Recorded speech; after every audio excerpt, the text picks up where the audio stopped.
Hello, જય દ્વારકાધીશ મિત્રો, કેમ છો બધા? મજામાં ને?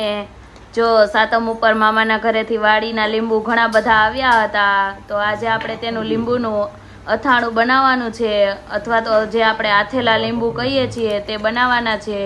તો આ રીતે લીંબુમાં પહેલા 2 ચેકા કરી લઈએ અને ત્યારબાદ તેમાં જે મસાલો ભરવાનો છે તેના માટે આપણે હળદર અને મીઠું બંને મિક્સ કરીને લઈ લઈએ.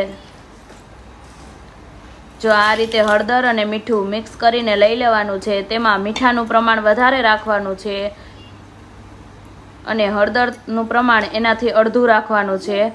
પછી ચેકા કરી અને આ રીતે લીંબુમાં આપણે તે મસાલો ભરી દેશું અને જે આપણે કાચની બરણી હોય તેમાં એક એક કરીને બધા લીંબુ મૂકતા જશું.